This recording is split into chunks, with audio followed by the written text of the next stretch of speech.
Hallelujah. Good morning. ಬೆಳಗಾಯಿತು, ಎಚ್ಚರವಾಗಿದ್ದೀರಾ ಎಂದು ನಿಮ್ಮನ್ನು ತಟ್ಟಿ ಎಬ್ಬಿಸುವುದಕ್ಕಾಗಿ, ಜ್ಞಾಪಕಗೊಳಿಸುವುದಕ್ಕಾಗಿ, ದೇವರಲ್ಲಿ ನೀವು ಸ್ಥಿರವಾಗಿಯೂ ಬಲವಾಗಿಯೂ ಇರುವ ಹಾಗೆ ನಿಮ್ಮನ್ನು ವಾಕ್ಯದಿಂದ ಬಲಪಡಿಸುವುದಕ್ಕಾಗಿ ಪ್ರತಿ ದಿನ ಅನುದಿನದ ಧ್ಯಾನದ ಮೂಲಕ ನಿಮ್ಮ ಮುಂದೆ ಬರುತ್ತಾ ಇದ್ದೇನೆ. ಬನ್ನಿ, ಒಂದು ಚಿಕ್ಕ ಪ್ರಾರ್ಥನೆಯೊಂದಿಗೆ ಈ ದಿನದ ವಾಕ್ಯ ಧ್ಯಾನಿಸೋಣ. ಪರಿಶುದ್ಧ ದೇವರೇ, ನಿಮಗೆ ವಂದನೆಗಳು. ಕೃಪೆಯುಳ್ಳ ದೇವರೇ, ನಿಮಗೆ ಸ್ತೋತ್ರಗಳು. ಮತ್ತೊಂದು ದಿನವನ್ನು ನಮ್ಮ ಜೀವಿತದಲ್ಲಿ ಕೊಟ್ಟಿದ್ದೀರಿ. ನಿಮ್ಮನ್ನು ಮಹಿಮೆಪಡಿಸಲು ನಮಗೆ ಸಹಾಯ ಮಾಡಿರಿ. ಬಿದ್ದ ಸ್ಥಿತಿಯಲ್ಲಿರದೆ ಎದ್ದು ನಡೆಯುವಂಥವರನ್ನಾಗಿ, ನಿಮ್ಮ ಸಾಕ್ಷಿಗಳಾಗಿ ನಿಂತು ನಿಮ್ಮನ್ನು ಮಹಿಮೆಪಡಿಸುವವರನ್ನಾಗಿ, ನಿಮ್ಮ ರಾಜ್ಯಕ್ಕೆ ಸಿದ್ಧರಾಗುವವರಾಗಿರಲು ಸಹಾಯ ಮಾಡಿರೆಂದು ಕ್ರಿಸ್ತನ ನಾಮದಲ್ಲಿ ಬೇಡುತ್ತೇವೆ ತಂದೆಯೇ, ಆಮೇನ್. ದೇವರಿಗೆ ಸ್ತೋತ್ರ. ಅನುದಿನದ ಧ್ಯಾನವನ್ನು ನೀವು ಕೇಳಿದ್ದೀರಾ? ನಿನ್ನೆಯ ದಿನದಲ್ಲಿ ಕೇಳಿ ಆತ್ಮೀಕವಾಗಿ ಬಲ ಹೊಂದುತ್ತಾ ಇದ್ದೀರಾ? ನಿಮಗೋಸ್ಕರ ಮೇಲಿಂದ ಮೇಲೆ ದೇವರ ಸನ್ನಿಧಿಯಲ್ಲಿ ಕಾದುಕೊಂಡವನಾಗಿದ್ದು ನಿಮಗೆ ಅನುದಿನದ ಧ್ಯಾನದಲ್ಲಿ ವಾಕ್ಯ ಸಾರುತ್ತಿದ್ದೇನೆ. ದೇವರು ಫ್ರೆಶ್ ಆಗಿ ನೂತನವಾದ ವಾತ್ಸಲ್ಯ ಅನುದಿನವೂ ಹೊಂದಿದವರಾಗಿರೋದ್ರಿಂದ ನಮ್ಮೊಂದಿಗೆ ಮಾತಾಡುತ್ತಲೇ ಇದ್ದಾರೆ.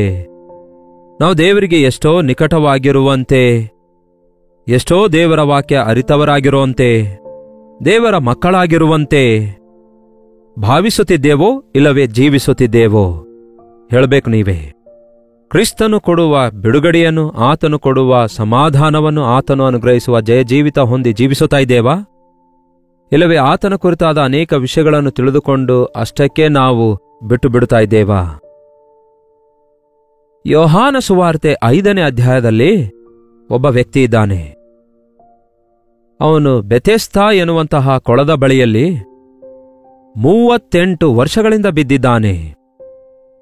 ದಿನಾಲೂ ಅಲ್ಲಿ ಅದ್ಭುತ ಕಾರ್ಯ ಜರುಗುವುದನ್ನು ನೋಡುತ್ತಾನೆ. ಅನೇಕರು ಬಂದು ಸ್ವಸ್ಥತೆ ಹೊಂದುವುದನ್ನು ನೋಡುತ್ತಿದ್ದಾನೆ. ಆದರೆ ಅವನ ಜೀವಿತದಲ್ಲಿ ಮಾತ್ರ 1 ವರ್ಷವಲ್ಲ, 2 ವರ್ಷವಲ್ಲ, 38 ವರ್ಷಗಳಾದರೂ ಕೂಡ ಅಲ್ಲಿಯೇ ಬಿದ್ದಿದ್ದಾನೆ. ಅದೇ ಸ್ಥಿತಿಯಲ್ಲಿ ಬಿದ್ದಿದ್ದಾನೆ, ಅದೇ ವ್ಯಾಧಿಯಲ್ಲಿದ್ದಾನೆ, ಅದೇ ಬಲಹೀನತೆಯಲ್ಲಿದ್ದಾನೆ. ಅವನ ಸುತ್ತಮುತ್ತಲು ಅದ್ಭುತ ಕಾರ್ಯಗಳಾಗ್ತವೆ, ಅವನ ಮುಂದೆಯೇ ಅದ್ಭುತಗಳು ಆಗ್ತಾ ಇವೆ. ಗುಂಪು ಗುಂಪಾಗಿ ಜನರು ಬರ್ತಿದ್ದಾರೆ, ಎಲ್ಲವನ್ನು ನೋಡ್ತಿದ್ದಾನೆ, ಎಲ್ಲರೂ ಮೇಲನ್ನು ಹೊಂದಿಕೊಂಡು ಹೋಗ್ತಿದ್ದಾರೆ. ಆದರೆ ಅವನ ಜೀವಿತದಲ್ಲಿ ಮಾತ್ರ ಅದ್ಭುತ ಉಂಟಾಗಲಿಲ್ಲ. ಈ ದಿನ ನಮ್ಮ ಪರಿಸ್ಥಿತಿಗಳು ಕೂಡ ಅನೇಕರು ಕ್ರೈಸ್ತರೆಂದು ಹೇಳಿಕೊಳ್ಳುವಂಥವರ ಜೀವಿತಗಳು ಹಾಗೆಯೇ ಇವೆ. ವರ್ಷಗಳವರೆಗೂ ಚರ್ಚಸ್ಗಳಿಗೆ ಹೋಗ್ತಾರೆ, ಸಭೆಗೆ ಹೋಗಿ ಪ್ರಾರ್ಥನೆ ಮಾಡ್ತಾರೆ, ಆರಾಧಿಸುತ್ತಾರೆ, ಕಾಣಿಕೆಯನ್ನು ಕೊಡ್ತಾರೆ. ಇಷ್ಟಾದರೂ ದೇವರು ನಮ್ಮನ್ನು ಲಕ್ಷಿಸುತ್ತಾ ಇಲ್ಲ. ಇಲ್ಲವೇ ಅವರೊಂದಿಗೋ ಇವರೊಂದಿಗೋ ಹೋಲಿಸಿಕೊಂಡು ನಾವು ಹೀಗೆ ಉಳ್ಕೊಂಡೆವು, ಅವರಿಗಾದಂತಹ ಅದ್ಭುತ ನಮಗಾಗ್ಲಿಲ್ಲ, ಅವರಿಗಾದ ಅದ್ಭುತ ಕಾರ್ಯ ನಮಗೂ ಆಗಲಿಲ್ಲ ಎಂದು ಅಂದುಕೊಳ್ತಾರೆ. ದೇವರ ದೃಷ್ಟಿಯಲ್ಲಿ ನಾವೇನೋ ಕೀಳಾದವರಾಗಿದ್ದೇವೆ ಎಂಬಂತೆ. ದೇವರು ನಮ್ಮನ್ನು ಲಕ್ಷಿಸುತ್ತಾ ಇಲ್ಲ, ಬೇರೆಯವರೇ ಆತನಿಗೆ ವಿಶೇಷವಾಗಿದ್ದಾರೋ ಎಂಬಂತೆ ಭಾವಿಸಿಕೊಳ್ತಾರೆ. ಮುಂದೆ ದೇವರು ಮಾಡ್ತಾರೆ ಅನ್ನೋ ದೇವರ ಚಿತ್ತ ಎಂದು ಬಹಳಷ್ಟು ಜನ ತಮ್ಮ ಜೀವಿತದಲ್ಲಿ ಅಂದುಕೊಳ್ತಾರೆ. ಏನಯ್ಯ, ಕುಡಿಯೋದು ಯಾವಾಗ ಬಿಡ್ತೀಯ ಅಂತ ಒಬ್ಬನಿಗೆ ಕೇಳದೆ, ದೇವರ ಚಿತ್ತ ಬ್ರದರ್, ದೇವರು ಯಾವಾಗ ಬಿಡು ಅನ್ನುತ್ತಾರೆ, ಯಾವಾಗ ಬಿಡುತ್ತೇನೆ ಅಂದ. ಹೀಗೆ ಕೆಲವರು ದೇವರು ಯಾವಾಗ ಬದಲಾಯಿಸಿದರೆ ಬದಲಾಯಿಸಲಿ, ಯಾವಾಗ ಕೊಡ್ತಾರೆ ಕೊಡ್ಲಿ ಎನ್ನುವ ರೀತಿಯಲ್ಲಿ ಕೇಳಲಾರದೆಯೇ, ತಮ್ಮ ಅವಶ್ಯಕತೆ ಏನೆಂದು ಅರಿತುಕೊಳ್ಳದೆ, ಯೇಸುವನ್ನು ಅಂಗೀಕರಿಸದೆ, ಆತನ ನಾಮದಲ್ಲಿ ಪ್ರಾರ್ಥಿಸಲಾರದೆ ಮತ್ತೇಗೆ ಅದ್ಭುತಗಳಾಗ್ತವೆ ಅಂದುಕೊಳ್ತೀರಿ? ಈ ನಂಬಿಕೆ ಎನ್ನುವಂಥದ್ದು ಕ್ರಿಯೆಯಲ್ಲಿಯೂ ಕೂಡ ಕಾಣಿಸಿಕೊಳ್ಬೇಕು ಪ್ರಿಯರೇ. ನಿಮಗೆ ನಂಬಿಕೆ ಇದೆ ಎಂದು ನೀವು ಹೇಳುವಾಗ ಅದನ್ನು ಬರೀ ಬಾಯಿ ಮಾತಿನಿಂದಲ್ಲದೆ ಅದು ನಿಮ್ಮ ಕ್ರಿಯೆಯಲ್ಲಿ ಕಾಣಿಸಬೇಕು. ಆ ಬೆಥೆಸ್ದಾ ಕೊಳದ ಬಳಿಯಲ್ಲಿ ದೇವದೂತರು ಕೆಲವೊಮ್ಮೆ ಬಂದು ಆ ನೀರನ್ನು ಕದಲಿಸುತ್ತಾ ಇದ್ರು. ಹಾಗೆ ನೀರು ಕದಲಿಸಲ್ಪಟ್ಟಾಗ ಮೊದಲು ಅದರೊಳಗಡೆ ಯಾರು ಧುಮುಕುತ್ತಾರೋ ಅವನೇ ವಾಸಿಯಾಗಿ ಹೋಗ್ತಿದ್ದ. ಇದರೊಳಗಡೆ ಇರುವ ಸ್ಪಿರಿಚುವಲ್ ಮೀನಿಂಗ್ ನಿಮಗೆ ಅರ್ಥ ಆಗಬೇಕಾದರೆ ದೇವರ ವಾಕ್ಯ ನೀರಿಗೆ ಗುರುತಾಗಿದೆ ಪ್ರಿಯರೇ. ದೇವರ ವಾಕ್ಯ, ಈ ಬೈಬಲ್ ಗ್ರಂಥ ನಮಗೆ ಒಂದು ದೊಡ್ಡ ನಿಧಿ, ಒಂದು ಕೊಳದ ಹಾಗೇ ಇದೆ. ಈ ವಾಕ್ಯವೆಂಬಂತಹ ಸ್ನಾನದಿಂದ ನಮ್ಮನ್ನು ನಾವು ಮೇಲಿಂದ ಮೇಲೆ ಪರಿಶುದ್ಧಪಡಿಸಿಕೊಳ್ಳುವುದಕ್ಕಾಗಿ, ವಾಕ್ಯ ನಮಗೆ ಶುದ್ಧಿ ಮಾಡುವುದಕ್ಕಾಗಿ ದೇವರು ಅದನ್ನು ನೇಮಿಸಿದ್ದಾರೆ. ಆಯಾ ಸಮಯದಲ್ಲಿ ದೇವರ ದೂತನು ಅಂದ್ರೆ ದೇವರಿಂದ ಕಳಿಸಲ್ಪಟ್ಟ ದೂತನು ಅಂತ ಅಲ್ಲಿದೆ. ದೇವದೂತ ಅಂದಾಗ ರೆಕ್ಕೆ ಇರುವ ದೂತನೇ ಅಂದ ಅರ್ಥ ಅಲ್ಲ. ಒಬ್ಬ ದೂತನು ಅಂದ್ರೆ ಒಂದು ವಾರ್ತೆ ತರುವವನು. ಇಗೋ ಈ ರೀತಿಯಾಗಿ ದೇವರು ಕಳುಹಿಸಿಕೊಟ್ಟಂತಹ ಸಂದೇಶವನ್ನು ಪ್ರತಿದಿನ ಉದಯ ಕಾಲದಲ್ಲಿ ನಿಮ್ಮ ಬಳಿಗೆ ತರುತ್ತಿದ್ದೇವೆ. ಅದರಲ್ಲಿರುವಂತಹ ವಾಕ್ಯವನ್ನೇ ನೀರನ್ನು ಕದಲಿಸುವ ಹಾಗೆಯೇ ವಾಕ್ಯವನ್ನು ಕದಲಿಸುತ್ತಾ ವಿವರಿಸುತ್ತಾ ಇಲ್ಲಿನ ವಚನ ಹೀಗಿದೆ, ಅಲ್ಲಿನ ವಚನ ಹಾಗಿದೆ, ಅದು ಹೀಗೆ, ಇದು ಹಾಗೆ ಎಂದು ನಿಮಗೆ ತಿಳಿಯಪಡಿಸುತ್ತಾ ಅರ್ಥ ಆಗುವ ಹಾಗೆ ವಿವರಿಸುತ್ತಿದ್ದೇವೆ.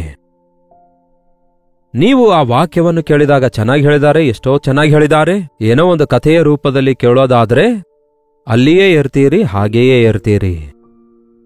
ಆದರೆ ಯಾವನು ಮೊದಲು ಧುಮುಕುತ್ತಾನೋ, ಅಂದರೆ ಯಾವನು ಮೊದಲು ತನ್ನಷ್ಟಕ್ಕೆ ತಾನು ಅನ್ವಯಿಸಿಕೊಳ್ಳುತ್ತಾನೋ, ಈ ಮಾತು ನನಗೋಸ್ಕರವೇ, ಈ ವಾಗ್ದಾನ ನನಗೋಸ್ಕರವೇ, ಹೌದು ನಾನು ಇಂತಹ ಸ್ಥಿತಿಯಲ್ಲಿಯೇ ಇದ್ದೇನೆ, ನನಗೆ ದೇವರ ಕ್ಷಮಾಪಣೆ ಬೇಕು, ನನಗೆ ಪಾಪ ಕ್ಷಮಾಪಣೆ ಬೇಕು, ನನಗೆ ಯೇಸು ಬೇಕು, ಯೆಸಯ್ಯ ನನ್ನನ್ನು ಕನಿಕರಿಸು, ನಾನು ಪಾಪಿಯಾಗಿದ್ದೇನೆ ಕ್ಷಮಿಸಿರಿ ಎಂದು ವಾಕ್ಯ ಕೇಳಿದ ನಂತರ ಆ ವಾಕ್ಯವನ್ನು ಹೃದಯಕ್ಕೆ ಅನ್ವಯಿಸಿಕೊಂಡು ನಿಮ್ಮ ಹೃದಯ ದೇವರ ಸನ್ನಿಧಿಯಲ್ಲಿ ಹೊಯ್ದು ಬಿಡುವಾಗ ಖಂಡಿತವಾಗಿಯೂ ಅಲ್ಲಿ ಪಾಪ ಕ್ಷಮಾಪಣೆ, ಸ್ವಸ್ಥತೆ, ಮೇಲು, ಅದ್ಭುತ ಕಾರ್ಯ ಉಂಟಾಗುತ್ತದೆ.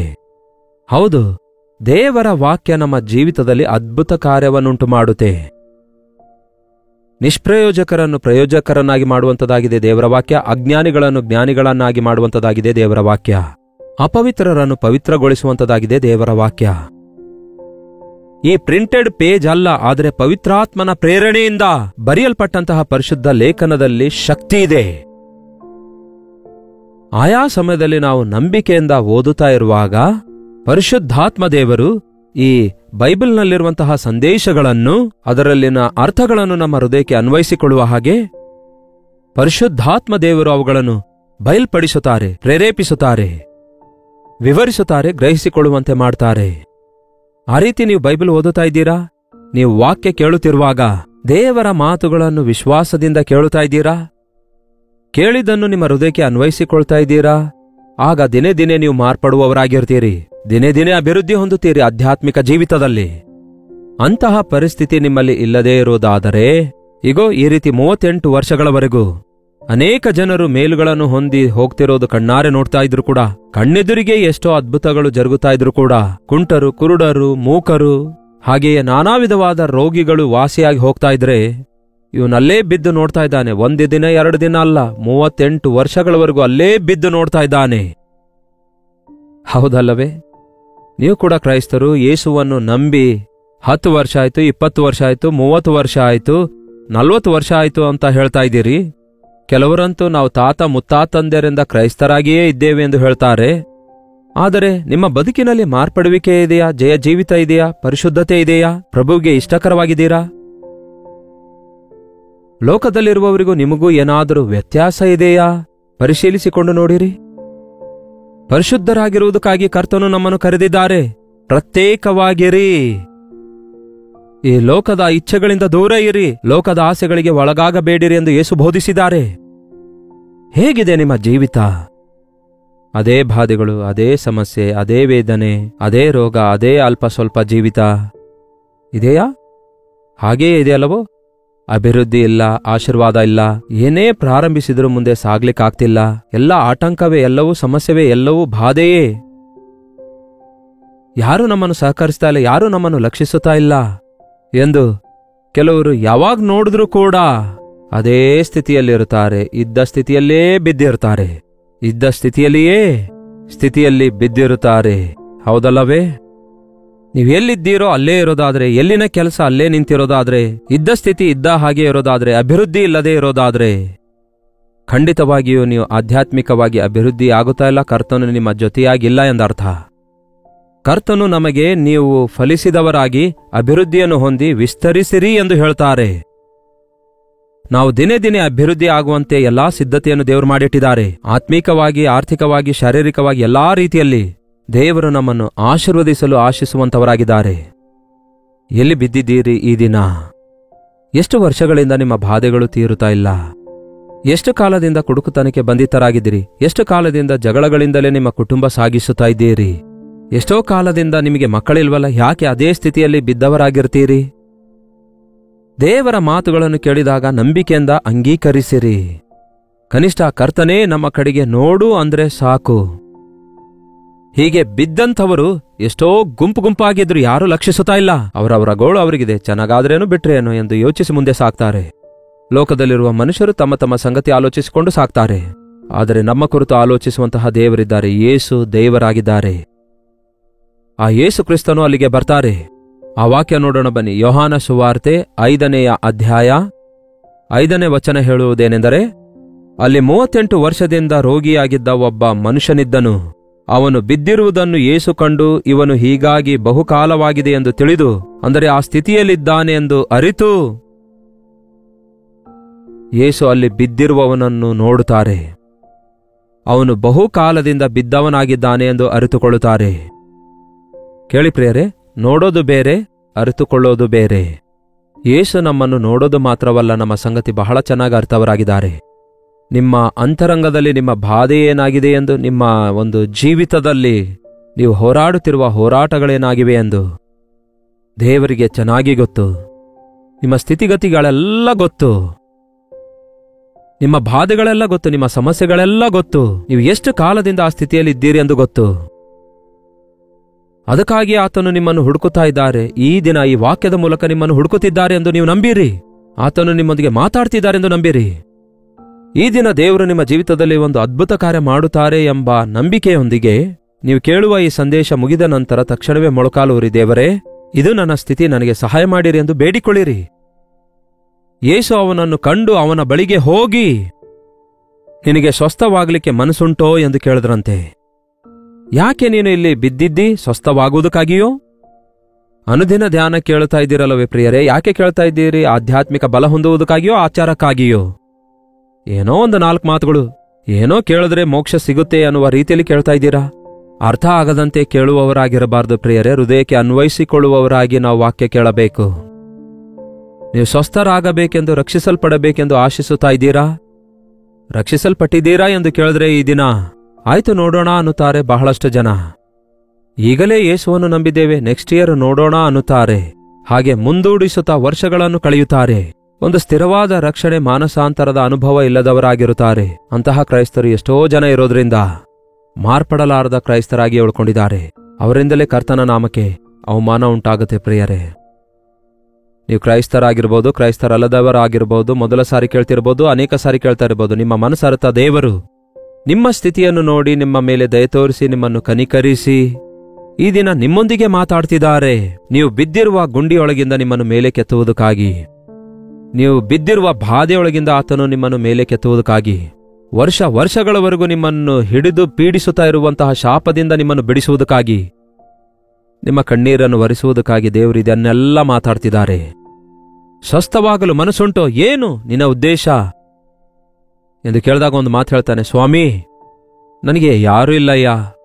ನಾನು ಧುಮುಕೋಣ ಅಂದ್ರೆ ಬೇರೆ ಯಾರೋ ಹೋಗಿ ಧುಮುಕುತ್ತಾರೆ, ಅವರು ವಾಸಿ ಆಗ್ತಿದ್ದಾರೆ, ನಾನು ಧುಮುಕ್ಲಿಕ್ಕೆ ಆಗ್ತಿಲ್ಲ ಅನ್ನುತ್ತಾನೆ. ನೋಡಿ, ಸ್ವಲ್ಪ ಸರಿದುಕೊಂಡು ಹೋಗಿದ್ದೇ ಆದ್ರೆ 38 ವರ್ಷಗಳ ಅನ್ನೋಷ್ಟೊತ್ತಿಗೆ ಆ ಕೊಳದ ಬಳಿಗೆ ಹೋಗೋದಿಲ್ವೋ? ನೋಡಿ, ಬಹಳ ಸಾರಿ ನಾವು ನಮ್ಗೆ ಯಾರೂ ಸಹಾಯ ಮಾಡಿಲ್ಲವೆಂದು ಮನುಷ್ಯರ ಮೇಲೆ ನೆಪ ಹೊರಿಸುತ್ತೇವೆ, ಇಲ್ಲವೇ ದೇವರ ಮೇಲೆಯೇ ನೆಪ ಹೊರಿಸಲು ಪ್ರಯತ್ನ ಮಾಡ್ತೇವೆ ಹೊರತು ನಮ್ಮ ನಂಬಿಕೆಯನ್ನು ಕ್ರಿಯೆಯಲ್ಲಿ ತೋರಿಸುವ ಹಾಗೆ ಸ್ವಲ್ಪ ನಂಬಿಕೆ ಇದ್ರೆ ಸಾಕು, ಸಾಸಿವೆ ಕಾಳಷ್ಟು ನಂಬಿಕೆ ಇದ್ರೆ ಸಾಕು ಅಂದಿದ್ದಾರೆ ಯೇಸು. ಆದಾಗ್ಯೂ ದೇವರು ನಮ್ಮನ್ನು ಪ್ರೀತಿಸ್ತಾರಂತೆ. ನನಗೆ ಯಾರೂ ಇಲ್ಲ ಅನ್ನುವಂಥವರಿಗೆ ಕರ್ತನು ಹೇಳುವ ಮಾತು, ನಾನಿದ್ದೇನೆ.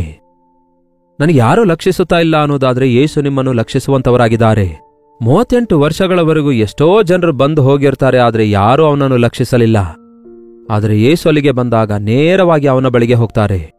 ಅಷ್ಟು ಜನರ ಗುಂಪಲ್ಲಿ ಕೂಡ ಅವನ ಕುರಿತು ಅರಿತಂತಹ ದೇವರು ಅವನಿಗೆ ಮಾತಾಡಿಸಿ, ನಿನಗೆ ಯಾರೂ ಇಲ್ಲದಿರುವುದಾದ್ರೆ ನಾನಿದ್ದೇನೆ ಎಂದು ಒಂದು ಮಾತನ್ನು ಹೇಳ್ತಾರೆ. ನೋಡಿರಿ, 8ನೇ ವಚನ.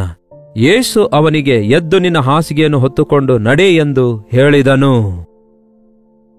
ಏನು ಹೇಳಿದ್ರಂತೆ? ನೀನು ಎದ್ದು ನಿನ್ನ ಹಾಸಿಗೆಯನ್ನು ಹೊತ್ತುಕೊಂಡು ನಡೆ. ಅರೆ, 38 ವರ್ಷಗಳಿಂದ ಬಿದ್ದಿರುವವನು ನಾನು ಹೇಗೆ ಎದ್ದು ನಡೀಲಿಕ್ಕಾಗುತ್ತೆ? ನಾನು ಎದ್ದೇಳಲು ಕೈಲಾಗದಕ್ಕಾಗಿ ತಾನೇ ಇಷ್ಟು 38 ವರ್ಷಗಳಿಂದ ಈ ನೀರಿನ ಕೊಳದ ಬಳಿಯಲ್ಲಿಯೇ ಬಿದ್ದಿದ್ದೇನೆ. ನಾನು ಹೇಗೆ ಎದ್ದೇಳಲಿಕ್ಕಾಗತ್ತೆ ಎಂದು ಅವನು ಹೇಳಲಿಲ್ಲ ಪ್ರಿಯರೇ. ನಾವು ಅನೇಕ ಸಾರಿ ಹಾಗೇ ಹೇಳ್ತೇವೆ. ಯೇಸು ಹೇಳಿದ ಮಾತನ್ನು ಕೇಳದೆ ನಾವು ಯೇಸುವಿಗೆ ಉಪದೇಶ ಮಾಡ್ತೇವೆ. ನೀನು ಹೋಗು ಅಂದ್ರೆ ಹೇಗೆ ಹೋಗ್ಲಿಕ್ಕಾಗತ್ತೆ? ನಾನು ನಿನ್ನ ಸಂಗಡ ಇರ್ತೇನೆ, ಹೋಗು. ನೀನಿದನ್ನು ಮಾಡು ಅಂದಾಗ ಹೇಗೆ ಮಾಡ್ಲಿಕ್ಕಾಗತ್ತೆ? ಅಯ್ಯೋ, ನಾನು ನಿನ್ನ ಜೊತೆ ಇದ್ದು ಬಲ ಕೊಡ್ತೇನೆ, ಮಾಡು. ನೋಡಿಬೇಕಾದ್ರೆ ಬೈಬಲಲ್ಲಿ ಎಷ್ಟೋ ಜನರಿಗೆ ಹಾಗೆ ಮಾತಾಡ್ತಾರೆ. ಈ ದಿನವೂ ನಿಮ್ಮೊಂದಿಗೆ ಹಾಗೆ ಮಾತಾಡ್ತಿದ್ದಾರೆ. ಹೋಗ್ಲಿಕ್ಕಾಗಲ್ಲ ಅನ್ಬೇಡಿ.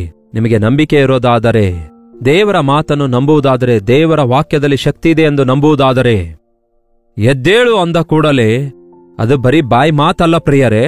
ಆ ಮಾತಿನಲ್ಲಿರುವ ಆ ಶಕ್ತಿ ಅವನನ್ನು ಮೇಲೆ ಕೆತ್ತಿತು. 38 ವರ್ಷಗಳವರೆಗೂ ಬಿದ್ದಿರುವವನಿಗೆ ಬೆಡ್ ಸೋರ್ ಆಗಿರುತ್ತೆ, ನಡೆಯೋದು ಮರ್ತಿರ್ತಾನೆ. ಆದರೆ ದೇವರ ಮಾತಿನಲ್ಲಿ ಶಕ್ತಿ ಇರೋದ್ರಿಂದ ನೀನು ಎದ್ದು ನಿನ್ನ ಹಾಸಿಗೆ ಹೊತ್ತುಕೊಂಡು ನಡೆ ಅಂದ ತಕ್ಷಣವೇ ಆ ಮನುಷ್ಯನು ಸ್ವಸ್ಥನಾಗಿ ತನ್ನ ಹಾಸಿಗೆಯನ್ನು ಹೊತ್ತುಕೊಂಡು ನಡೆದನು. ಹಾಲೆಲೂಯಾ. ತಕ್ಷಣವೇ ದೇವರ ಮಾತನ್ನು ನಿಮ್ಮ ಮನಸ್ಸಿನೊಳಗೆ ಅನ್ವಯಿಸಿಕೊಂಡ ತಕ್ಷಣವೇ ಪರಿಶುದ್ಧಾತ್ಮ ದೇವರು ಕಾರ್ಯ ನಡೆಸುತ್ತಾರೆ. ಗ್ರ್ಯಾಜುವಲ್ ಆಗಿ ಸ್ವಸ್ಥರಾಗೋದು, ಗ್ರ್ಯಾಜುವಲ್ ಆಗಿ ಮಾರ್ಪಡುವುದು ಅಲ್ಲ. ಆತನು ತನ್ನ ವಾಕ್ಯವನ್ನು ಕಳಿಸಿ ಅವರನ್ನು ಸ್ವಸ್ಥಪಡಿಸುವನು ಎಂದು ಬೈಬಲ್ ಹೇಳುತ್ತೆ. ಈ ದಿನ ನೀವು ಬಿದ್ದಿರುವ ಸ್ಥಿತಿಯಿಂದ ದೇವರು ಎದ್ದೇಳು ಅನ್ನುವಾಗ ಎದ್ದೇಳಿರಿ ನಂಬಿಕೆಯಿಂದ. ನನ್ನ ಕರ್ತನ ಮಾತು ನನ್ನನ್ನು ಎಬ್ಬಿಸುತ್ತದೆ, ನನ್ನನ್ನು ನಡೆಸುತ್ತದೆ ಎಂದು ನಂಬುವವರಾಗಿರಿ. ನೀರಿನ ಮೇಲೆ ನಡೆದು ಬರುವುದಕ್ಕಾಗಿ ನನಗೂ ಕೂಡ ನಡೆಯುವಂತೆ ಅಪ್ಪಣೆ ಕೊಡು ದೇವರೇ ಅಂದಾಗ, ಆಯ್ತು ಬಾ ಅಂದಾಗ ಪೇತ್ರನು ನಡೆದು ಬರ್ತಾನೆ. ಗಾಳಿಯನ್ನು ನೋಡಿ ಸ್ವಲ್ಪ ಏನೋ ಮುಳುಗುತ್ತಾನೆ. ಆದರೆ ಈ ದಿನ ನೀವು ಸಾಲದ ಸಂಕಟದಲ್ಲಿದ್ದೀರೋ ಗೊತ್ತಿಲ್ಲ, ಯಾವ ಒಂದು ಚಿಕ್ಕಿನಿಂದ ಕೂಡಿರುವ ಸಮಸ್ಯೆಗಳಲ್ಲಿ ವರ್ಷಗಳಿಂದ ಬಿದ್ದವರಾಗಿ, ಕೊರತೆಗಳಲ್ಲಿದ್ದವರಾಗಿ ಬಿದ್ದವರಾಗಿದ್ದೀರೋ ಗೊತ್ತಿಲ್ಲ, ಒಂಟಿಯಾಗಿ ಕುಗ್ಗಿ ಹೋಗಿದ್ದೀರೋ ಗೊತ್ತಿಲ್ಲ. ಕರ್ತನು ನಿಮ್ಮೊಂದಿಗೆ ಈ ದಿನ ಈ ಉದಯ ಕಾಲದಲ್ಲಿ ಮಾತಾಡ್ತಿದ್ದಾರೆ. ಎದ್ದೇಳ್ರಿ. ನೀವು ಎಷ್ಟು ಕಾಲದಿಂದ ಬಿದ್ದಿರುವ ಹಾಸಿಗೆಯನ್ನು ನೀವೇ ಹೊತ್ತುಕೊಂಡು ನಡೆಯಿರಿ. ನಿಮ್ಮ ಸಮಸ್ಯೆ ನೀವೇ ಹೊತ್ಕೊಂಡು ಹೋಗುವಂತೆ ಮಾಡ್ತೇನೆ ಅನ್ನುತ್ತಾರೆ ಕರ್ತನು.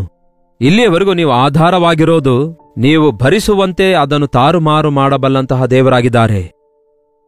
ಎದ್ದು ನಿನ್ನ ಹಾಸಿಗೆ ಹೊತ್ತುಕೊಂಡು ನಡೆ ಅಂದಾಗ ತಕ್ಷಣವೇ ಅವನು ಸ್ವಸ್ಥನಾಗಿ ಹಾಸಿಗೆ ಹೊತ್ತುಕೊಂಡು ನಡೆದನು. ದೇವರು ತನ್ನ ಅದ್ಭುತ ಕಾರ್ಯಗಳನ್ನು ಈ ದಿನ ನಿಮ್ಮ ಜೀವಿತದಲ್ಲೂ ಕೂಡ ನೆರವೇರಿಸುವಂತವರಾಗಿದ್ದಾರೆ. ಬನ್ನಿ ಪ್ರಾರ್ಥಿಸೋಣ. ಪರಿಶುದ್ಧನೇ, ಪ್ರೀತಿಯುಳ್ಳ ತಂದೆಯೇ, ಈ ಸಂದೇಶವನ್ನು ಕೇಳುತ್ತಾ ದೇವರು ನನ್ನೊಂದಿಗೆಯೇ ಮಾತಾಡ್ತಿದ್ದಾರೆಂದು ಯಾರ್ಯಾರು ನಂಬುತ್ತಿದ್ದಾರೋ, ಹಾಸಿಗೆ ಮೇಲೆ ವ್ಯಾಧಿಯಿಂದ ಬಿದ್ದಿರೋದಾದ್ರೆ, ಸಮಸ್ಯೆಗಳಲ್ಲಿ ಸಿಕ್ಕಾಕೊಂಡು ಒದ್ದಾಡುತ್ತಾ ಇರೋದಾದ್ರೆ, ದಿಗುಲು ಚಿಂತೆಯೊಂದಿಗೆ ಕುಗ್ಗಿ ಹೋಗುವಂತವರಾಗಿರೋದಾದ್ರೆ, ವರ್ಷಗಳಾದರೂ ಯಾವ ಬಿಡುಗಡೆ ಇಲ್ಲದ ಪರಿಸ್ಥಿತಿಯಲ್ಲಿರೋದಾದ್ರೆ, ಇನ್ನು ನನ್ನ ಗತಿ ಇಷ್ಟೇ, ನನ್ನ ಸ್ಥಿತಿ ಇಷ್ಟೇ, ನನಗೆ ಯಾರೂ ಇಲ್ಲ ಎಂದು ಹೀಗೆ ಕುಗ್ಗಿರೋದಾದ್ರೆ, ಅಂಥವರನ್ನು ನೀನು ನೋಡ್ತಾ ಇರುವುದಕ್ಕಾಗಿ ವಂದನೆಗಳು. ಎದ್ದು ನಿನ್ನ ಹಾಸಿಗೆ ಹೊತ್ತುಕೊಂಡು ನಡೆಯೆಂದು ನೀವು ಹೇಳಿದ ಹಾಗೆಯೇ ದಿಗುಲು ಚಿಂತೆಯೊಂದಿಗೆ, ಬಾಧೆಯೊಂದಿಗೆ, ಸಾಲದೊಂದಿಗೆ ಸಮಸ್ಯೆಗಳಲ್ಲಿ ಸಿಕ್ಕಾಕೊಂಡವರನ್ನು ನಜರೇತಿನ ಯೇಸುವಿನ ನಾಮದಲ್ಲಿ ಮೇಲಕ್ಕೆತ್ತುತ್ತೇವೆ ದೇವರೇ. ಬಿದ್ದವರಾಗಿರಲಾರದೆ ಎದ್ದು ಯೇಸುವಿಗೆ ಸಾಕ್ಷಿಗಳಾಗಿರುವ ಹಾಗೆ ಪವಿತ್ರಾತ್ಮನ ಕಾರ್ಯ ಮಾಡಿರಿ ಎಂದು ಕ್ರಿಸ್ತನ ನಾಮದಲ್ಲಿ ಬೇಡುತ್ತೇವೆ ತಂದೆಯೇ, ಆಮೇನ್. ತಂದೆಯಾದ ದೇವರ ಪ್ರೀತಿಯು, ಮಗನಾದ ಕ್ರಿಸ್ತನ ಕೃಪೆಯು, ಆದರಣೆಕರ್ತನಾದ ಪರಿಶುದ್ಧಾತ್ಮನ ಸಹವಾಸವು ಕೂಡಿ ಬಂದಿರುವ ನಮ್ಮೆಲ್ಲರ ಸಂಗಡ ಇಂದಿಗೂ ಸದಾಕಾಲಕ್ಕೂ ನೆಲೆಯಾಗಿರಲಿ. ಆಮೇನ್. ದೇವರಿಗೆ ಸ್ತೋತ್ರ. ನಿಮ್ಮ ಪ್ರಾರ್ಥನೆ ಮನವಿಗಳನ್ನು 8939731313 ನಂಬರ್ಗೆ ಒಂದು ಟೆಕ್ಸ್ಟ್ ಇಲ್ಲವೇ ವಾಯ್ಸ್ ಮೆಸೇಜ್ ಮೂಲಕ ವಾಟ್ಸ್ಆಪ್ ಕಳಿಸಿರಿ.